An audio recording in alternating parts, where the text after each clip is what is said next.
જય સ્વામિનારાયણ. ભગવત સ્વરૂપની જોરદાર વાતો ભાગ આવ્યા છીએ આપણે 21. વચનામૃત ચાલે છે, પંચાળાનું 7. વાત એવી છે હવે કે ભગવાનમાં દેહ ભાવ જણાય છે તે તો નટની માયાની પેઠે સમજવો. કાલે વાત થઈ તો નટની માયા શું છે, તો વાત અને પ્રસંગ એવો છે, તમે લગભગ મોટા ભાગે જાણ્યું હોય છે. નટ વિદ્યા રમનાર માણસ રાજા પાસે આવ્યો, રાજાને વિનંતી કરે છે, પ્રાર્થના કરે છે, રાજન, સ્વર્ગમાં દેવો અને દૈત્યનું યુદ્ધ ચાલે છે, મારે દેવોના પક્ષમાં એની મદદમાં જવું છે, પણ આ મારી સ્ત્રી છે ને એને તમે સાચવો, હું પાછો આવું ત્યાર પછી મને સોંપી દેજો, ત્યાં સુધી તમે એને સાચવો, રક્ષણ કરજો. રાજાએ વાત માન્ય રાખી, કબૂલ કર્યું, ભલે કાંઈ વાંધો. નટના હાથમાં સૂતરના દોરાનો દડો હતો. એને તરત બળપૂર્વક જોરદાર આકાશમાં ઘા કર્યો. દડાનો સૂતરનો દોરાનો એક છેડો પોતાના હાથમાં રાખી અને દડાનો કર્યો આકાશમાં ઊંચો ઘા, અને પછી દોરો ઝાલી સડસડાટ નટ આકાશ માર્ગે સ્વર્ગમાં પહોંચી ગયો. અને ત્યાં લડાઈ થાય છે. હા, સાંભળજો, વાતનો મુદ્દો પછી સમજજો. લડાઈ થાય છે, આટલા પડકારા સંભળાય છે. થોડીક વાર થઈ તો ધડ દઈને નટનો એક પગ નીચે આવ્યો. થોડીક વાર થઈ બીજો પગ આવ્યો, હાથ આવ્યો, બીજો હાથ આવ્યો, અને ધડ આવ્યું, માથું આવ્યું. નટના શરીરના કટકે કટકા તલવારના ઘાથી થઈ ગયા અને બધા નીચે આવ્યા. રાજાને થયું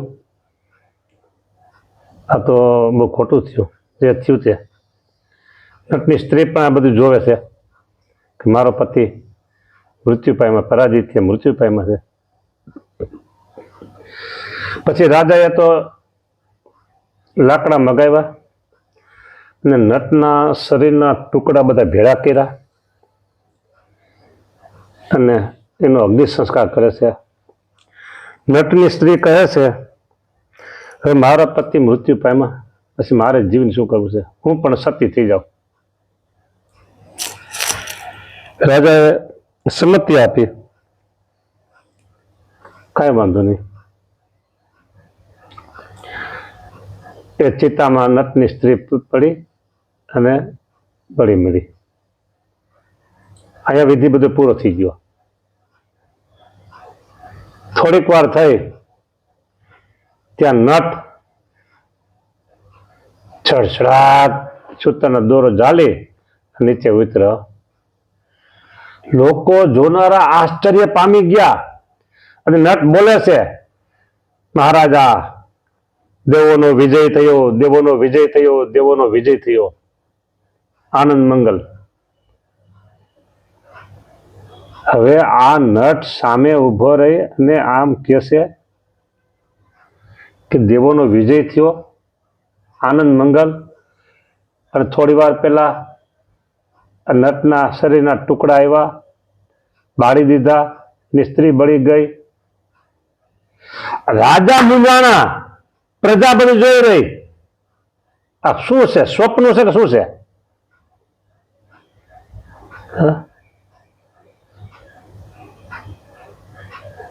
નટ કે હવે મને મારી સ્ત્રી પાસે આપી દો. રાજા બોલે શું આમાં?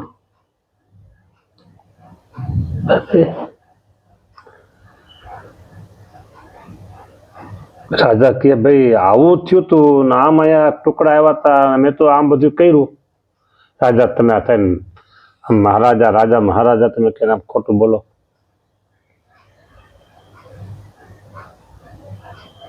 ના ના પણ વાસ્તવિક સાચું છે. ના ના હું તો આ તમે સામે ઉભો છો ને. હવે એનું મોઢું તો એને સ્ત્રી ઓળખતી હોય. રાજા ગયો નટ તો એ રાજા નટને ઓળખતા હતા.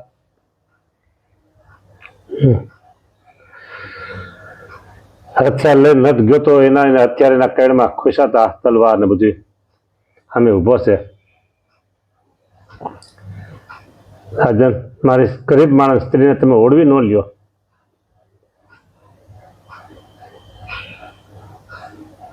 રાજાને કેવું સમજવું શું આમાં. રાજા એના સિંહાસન ઉપર બેઠા હતા અને ઉપરનો જે પાયજામો જબ્બા જેવો હોય ને મોટો હોય. રાજા મહારાજા મોટા હોય બધે ગોઠણથી નીચે હાલતા હોય ને એટલો બધો મોટો હોય. એટલે સિંહાસને બેઠા હતા એટલે રાજાનો જે જબ્બા જેવો જે ઉપરનો પાયજામો જે પહેર્યો હતો પાયજામો નો કંપનીનો જે કહેવાતું હોય એ એનો આગળનો ભાગ આ નટે ઊંચો કર્યો. રાજા મોટો બધો હોય આમ ઘેરાવા વાળો હતો ઊંચો કર્યો. ત્યાં એની સ્ત્રી નીકળી નટની સ્ત્રી. નટ કે મહારાજા આમ તમે ગરીબ માણસ સ્ત્રીને ઓળવી લ્યો. હવે આમાં રાજાને સમજવું શું. આમાં કઈ પેશ પડતી નથી. બસ આ બધી નટની માયા હતી. નટ બેડ્યો નહોતો, નટ મેર્યો નહોતો, નટ ક્યાંય ગયો નહોતો, સ્ત્રી બળી નહોતી, કશું નહોતું થયું. અત્યારની ભાષામાં કેવું હોય તો જાદુ મેજિક જાદુગર. બરાબર. હવે આ એક માયામાં આવરી એવો જે એક માણસ એ પણ જો આવી પોતાની માયા વિસ્તારી શકે અને કાંઈનું કાંઈ બતાવી શકે ને કાંઈનું કાંઈ કરી શકે. નટ. બરાબર. ભગવાન એનું એક નામ છે નટવર. નટવર નામ છે. નટવર નેણની કટારી રે લાગી અંતર આરમ પાર.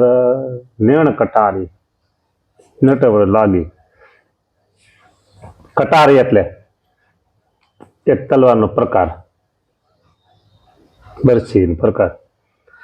હવે જો આ નટ આવું કરી શકતો હોય તો આ તો નટવાર પુરુષોત્તમ નારાયણ એક રૂપે અક્ષરધામમાં છે અને બીજે રૂપે માતાના ઉદર થકી જન્મ ધારણ કરે, બાળ રૂપ બને,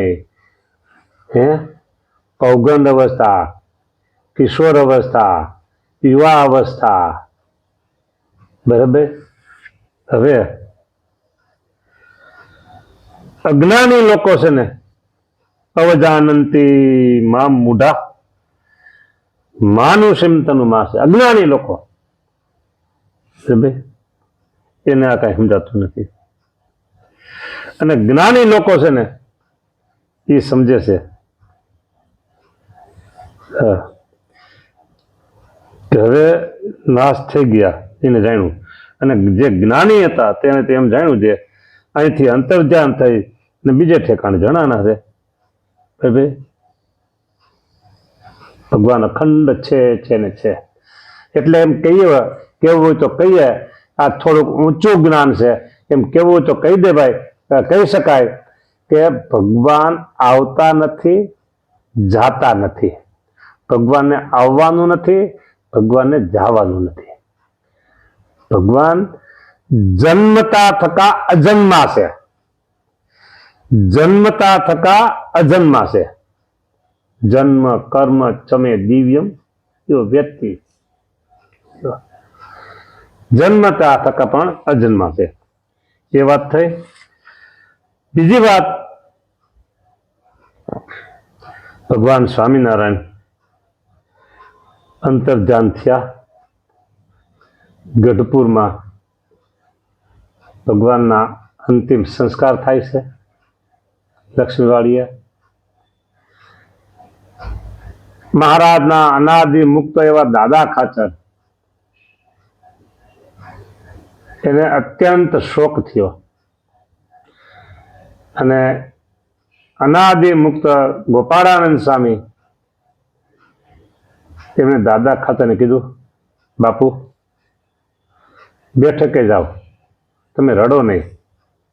મહારાજ આપને કીધું છે ને એ યાદ કરો, બેઠકે જાઓ. બેઠક એટલે લક્ષ્મીવાડી ગઢપુર.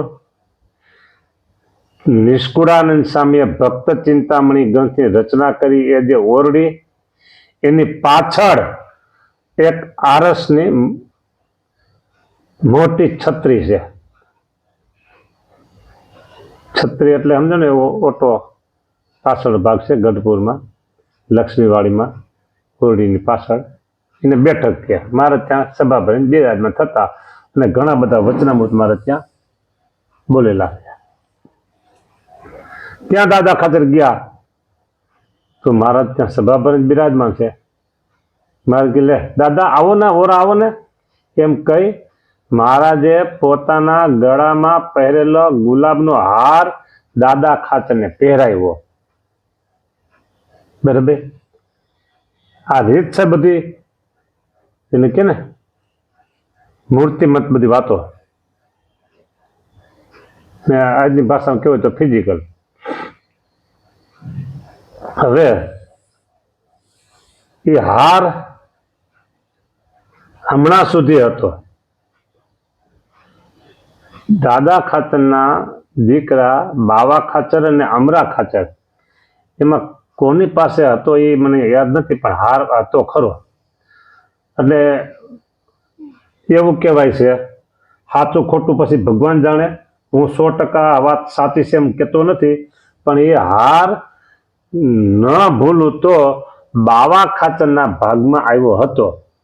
અને કોઈને આ વાતની જાણકારી હોય તો મને કહેજો. પણ હું અનુમાન કહું છું, અનુમાન નહીં, મારું થોડું ઘણું જાણકાર છે, મારી થોડીક જાણકારી મારી આ વાત છે એટલે હું કહું છું. બરાબર, હું પૂરી જાણકારી છે નથી કહેતો. અને પછી એ થોડાક સંગીતના શોખીન હતા અને અમદાવાદ દેશમાં કોઈ એક સંત અચ્છા ગવૈયા એ ગઢપુર આવેલા અને સરસ મજાના કીર્તન ભક્તિ એટલે ગાવાનું કર્યું અને બાવા ખાચર ખૂબ રાજી થયા. રાજી થયા